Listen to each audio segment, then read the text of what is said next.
Big thank you to Simply Safe for sponsoring this video. There's no safe like Simply Safe. In this video, I'm going to show you how to make a triangle pergola. It can house either 2 love seats or even a hammock.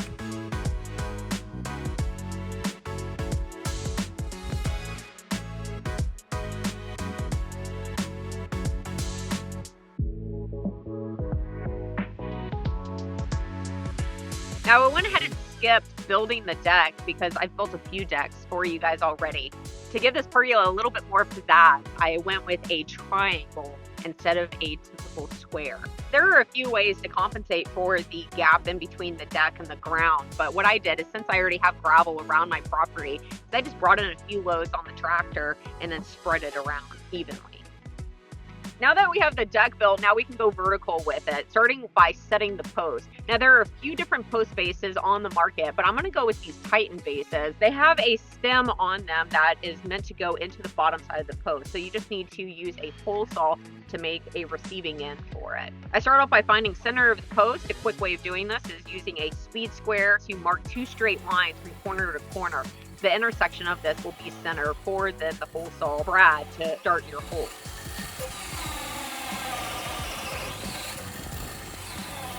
Once I sink the hole saw as deep as the bit will allow me to go, next I grab the post base and put it on as squarely as I can.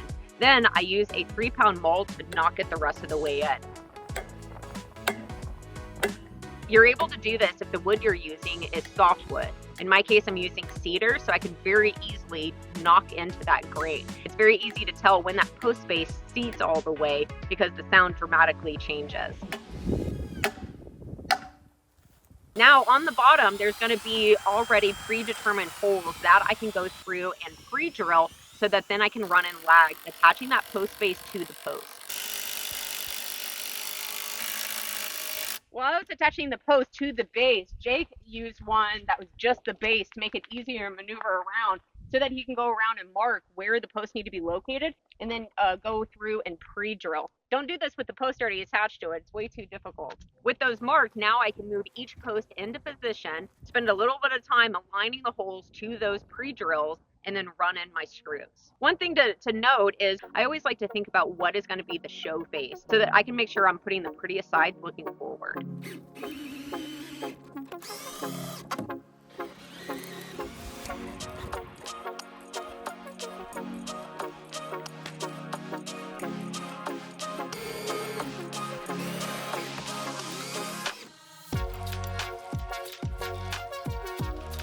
Thanks again to Simply Safe. I began using Simply Safe years ago to protect my home. Then when I realized that my expensive tools were worth more than everything in my home, I added that protection to my shop. Later, as I started new businesses, I used Simply Safe to protect them too. For all those places, Simply Safe offers an amazing range of options, with sensors and cameras to detect break-ins, fires, floods, and more. For example, their Smart Alarm indoor security camera is the only one that can trigger a built-in alarm to drive off intruders immediately. With their 24/7 live guard protection, professional agents can see and even speak to intruders, helping to stop crime in real time. When any problem is detected, they can immediately contact you and dispatch first responders, even if you're not home or can't be reached. Right now, you can save 40% on your Simply Safe security system when you sign up for Fast Protect monitoring and get your first month free. Visit simplysafe.com/April. All right, now we connect these posts. I'm gonna go ahead and call these members stringers. These are put in by a few pocket holes drilled in at the top and bottom. Now I am using galvanized spac screws here. You wanna make sure to use hardware that's not going to corrode over time or stain your cedar.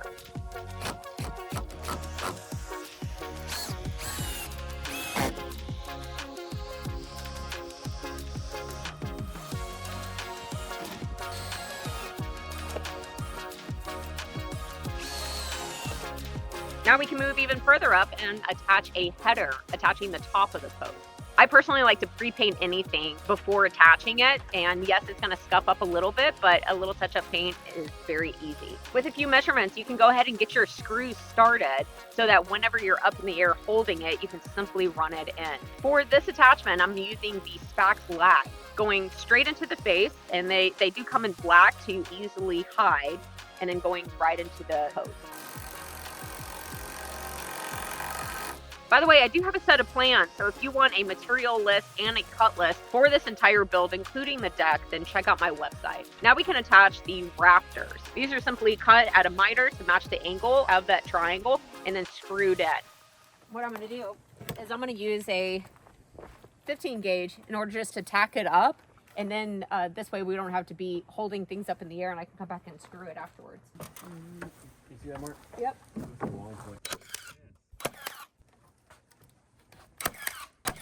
Now what I did is go to the inside of the pergola up on a ladder and then just reach over to the outside. And instead of trying to match the angle of the joist, I'm going in straight. But you don't want to be too close and then it protrude out this end. So what I do is hold up the screw here to see where I need to start it so that it ends up the majority in here. So then I would just go here and then drill it in.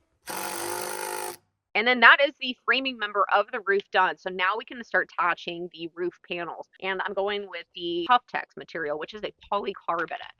So to give you a rundown, you go through every other one, pre-drill so that you don't split the polycarbonate. And then you come back with a screw that has a washer on it.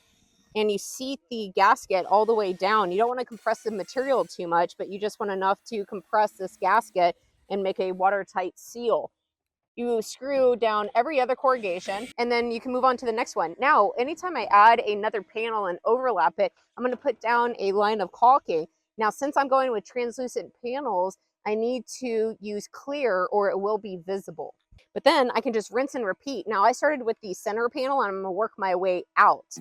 You've seen me use this Tuftex material before in projects like my greenhouse or my carport or even the outdoor shower. The stuff is incredibly lightweight and easy to work with. I love how it lets the sunlight through, but it's UV protection. Also know that it's impact resistant, so it's great for applications like this.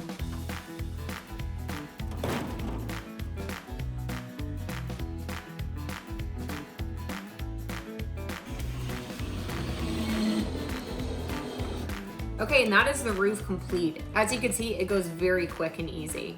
Now gonna be prepping to install panels here. I mean, the panels were to create some privacy, but in my case, I don't necessarily need it for privacy, I just want them for aesthetics. So in order to prepare for the panels, gonna be throwing in some verticals, gonna be toenailing in from the side, just pre-drilling and then running, and then coming back with a screw afterwards to attach it. For the panels, I am using exterior grade MDF and my chop saber at the woodshed to cut out something custom. No, the file for this is included in the plans, but you can also create your own design. It was super satisfying to pop out this shape. After they were cut, I used a roller to give them 2 good coats of paint, but then they were ready to be included in the structure. In order to get these panels looking really nice on the back edge, I went through and cut in a rabbet along every single back. It's a very messy job, and I definitely recommend some gasket goggles. But I just used a rabbet bit and a palm router to cut this in. And since it's a little bit deep, I started off the first pass with about half the depth, and then on the second pass set it to full depth. Now we'll be able to put the honeycomb panels in, and this pergola will be done.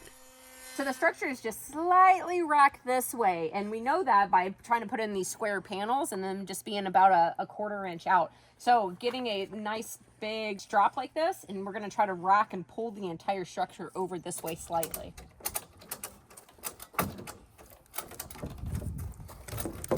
Right there? Yeah. Yeah. Okay. So then we're gonna pow, pow, pow. For attaching it, I'm using my Senko 18 gauge.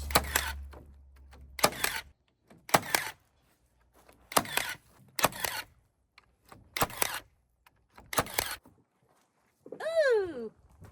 Oh my gosh! I love it! That looks so awesome! So you can choose whatever pattern you want. Like, you don't even have to do panels, you could do slats, but know that if you buy the plans, the DXF for these panels are included. But also know that if you don't like the kind of hexagon shape, you can get creative and choose whichever shape you want. The other side wasn't racked, so I quickly attached the remaining 3 panels in the same way. If you wanted more privacy, you could always make the pattern a little bit tighter.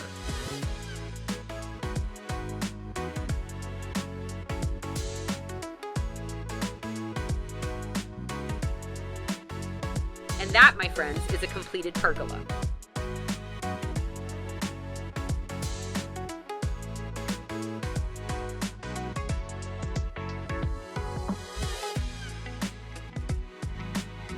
I don't know what y'all think, but I think this thing turned out so cute. I've never seen a triangular pergola before, but I am in love with the way that it turned out. Keep in mind, if you want to build your own, that I do have a set of plans for this, as well as the DXF files for the panels. So I hope that you enjoyed it. I would love to hear what you think about it in the comments below, and I will see you on my next video.